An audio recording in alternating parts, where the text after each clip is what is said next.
এই মুহূর্তে বাংলার হাওয়া গরম, কী জন্য সেটা আমরা সবাই জানি। পাবলিক একত্রিত হয়ে দীনকৃষ্ণ ঠাকুরের উপর অ্যাটাক করলেন।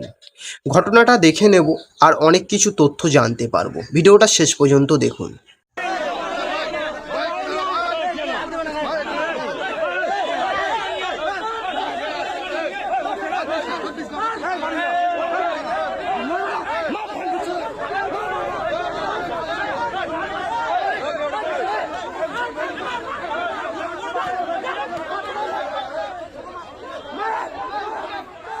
আমরা সবাই দেখতে পাচ্ছি পাবলিক দীনকৃষ্ণ বাবুর উপর রেগে গিয়ে তার গায়ে হাত তুলছেন এবং অশ্লীল ভাষায় গালাগালি করছেন। এটাকে সমর্থন করা যায় না, কারণ দীনকৃষ্ণ বাবুর কথা অনেকের ভালো লাগতে পারে, অনেকের খারাপও লাগতে পারে, তা বলে গায়ে হাত তোলাটা উচিত নয়।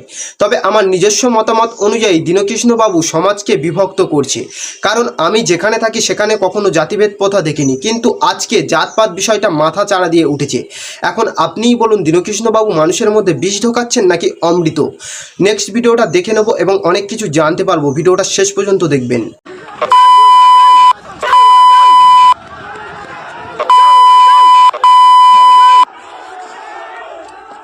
ওকে ধর্ম শিখিয়ে দেবো। চল গাড়ি থেকে কীর্তনিয়া তুলবি তুই আগে। চল কীর্তনিয়া তুই, কীর্তনিয়া কীর্তনিয়া তুই, কীর্তনিয়া তুই, কীর্তনিয়া তুই, কীর্তনিয়া কৃষ্ণ অসুর,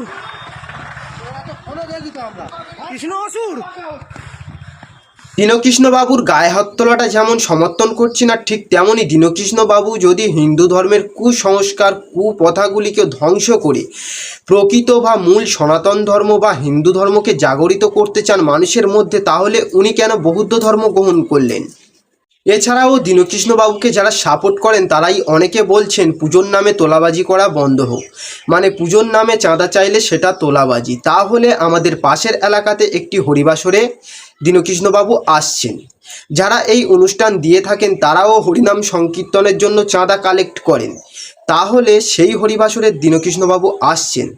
তো যারা দীনকৃষ্ণ বাবুকে সাপোর্ট করেন তারা এটাকে কি বলবেন, তোলাবাজি নাকি দীনকৃষ্ণ বাবু আসছে বলে এটা অন্য কিছুতে পরিণত হবে?